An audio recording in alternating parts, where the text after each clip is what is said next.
Quiero brindarte un gran y cariñoso saludo en el nombre del Señor Jesucristo.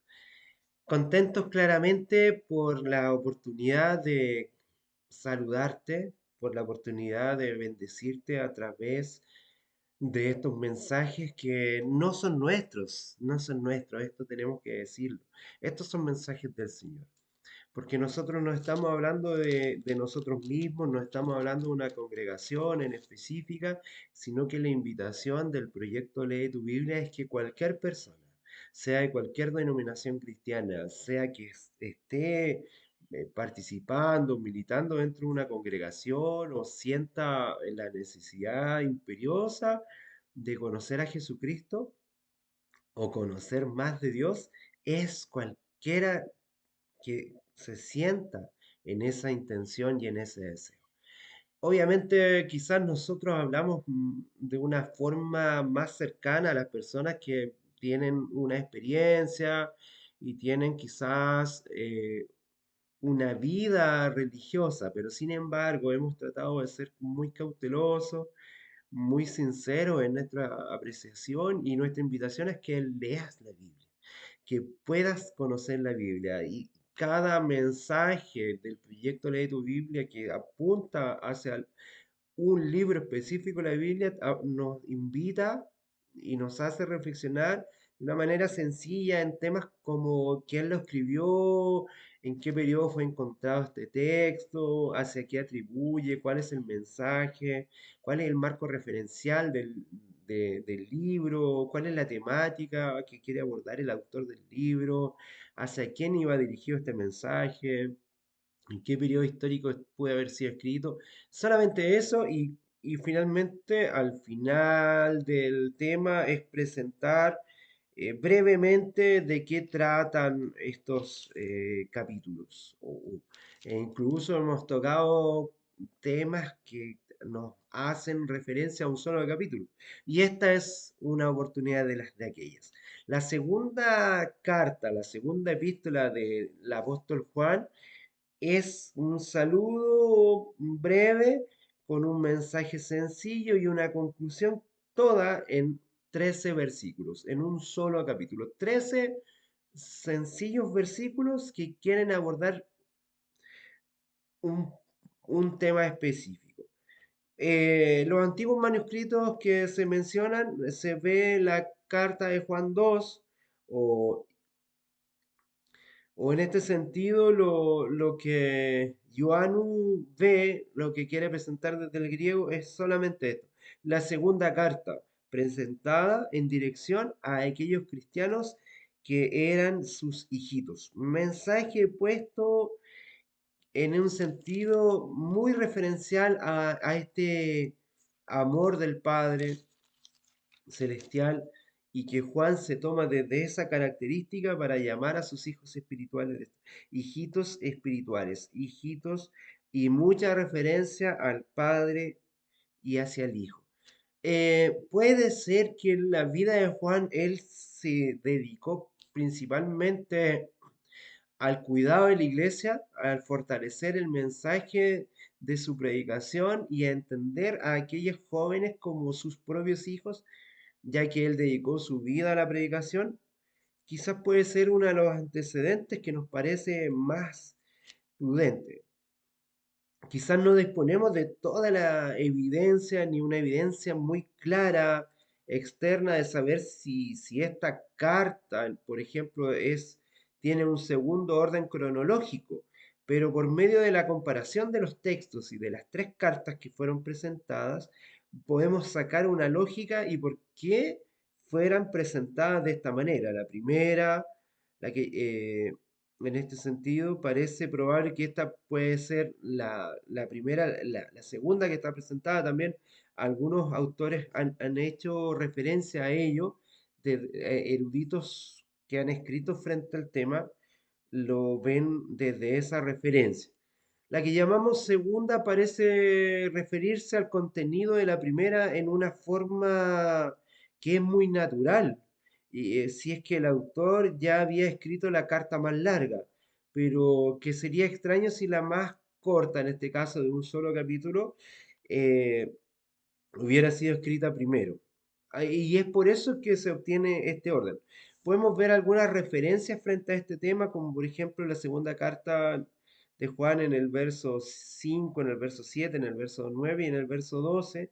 Y podemos referenciarla con la primera carta de Primera de Juan, capítulo 1, en el capítulo 2, en el capítulo 5 también.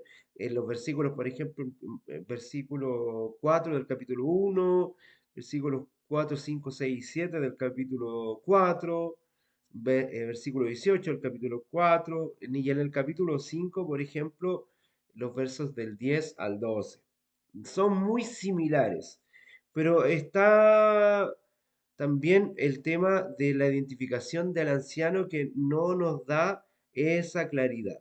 Pero hay en la similitud de la evidente de la carta primera con la segunda, vemos la palabra anticristo, que es exclusiva del verso 7 y de primera de Juan 2 18 que también se presenta, verso 22 también, capítulo 4 verso 3.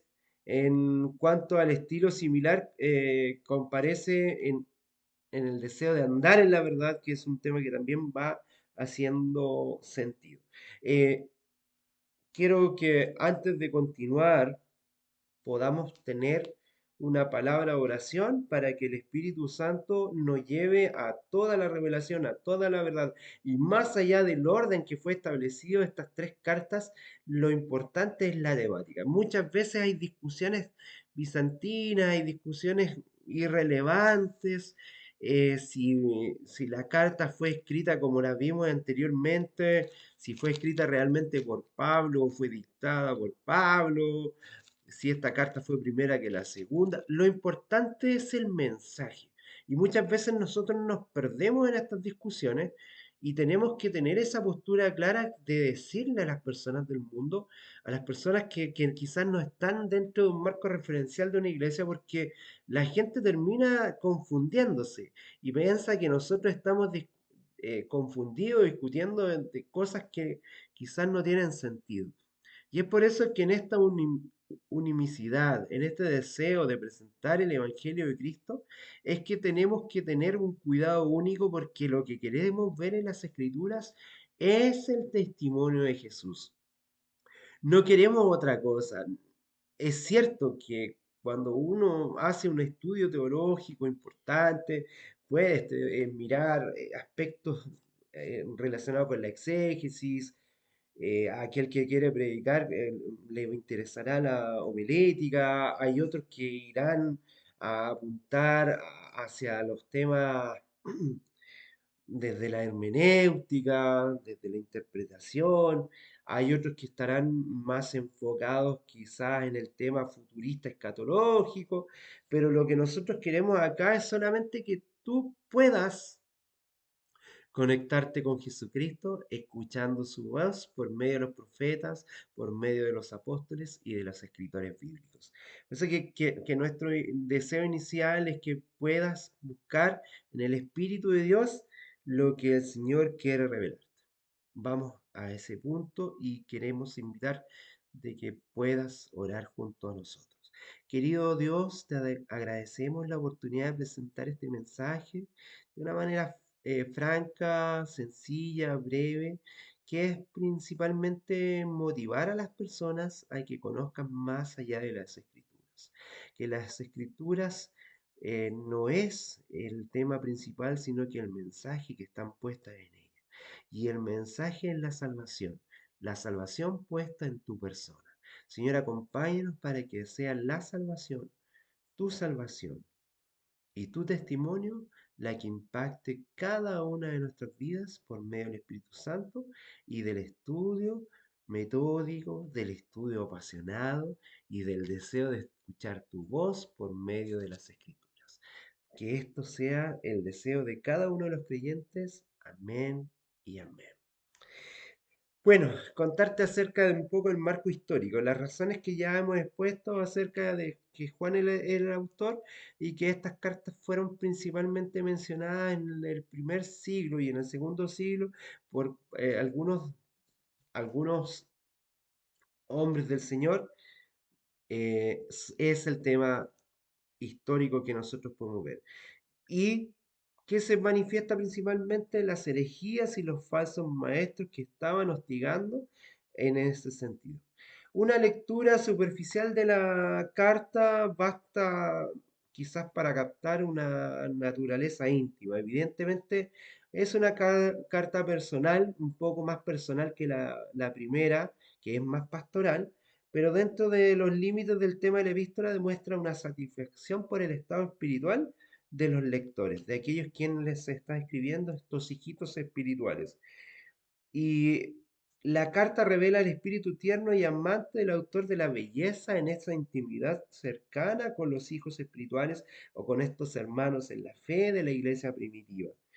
Se ha sumergido que en este sentido, en el mensaje, se presenta que y se sugiere que el tamaño de esta segunda epístola es muy similar a la tercera y se vio principalmente en el espacio y que fue escrito en una hoja de papiro, que por lo general se usaba en ese entonces. Un mensaje escrito en un solo capítulo con 13 versículos.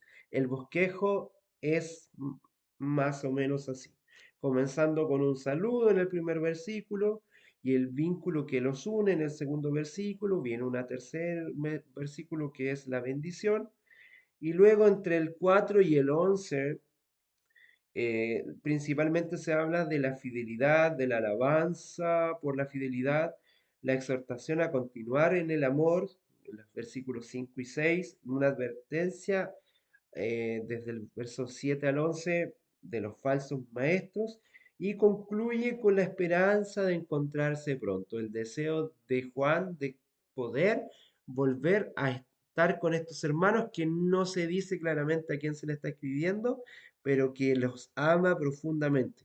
Quizás por eso es que no es necesario que él se identifique ni le escriba a una iglesia o a unos cristianos de manera personal, porque ellos sabían que lo estaban recibiendo. Así es que ese es el sentido principal del mensaje.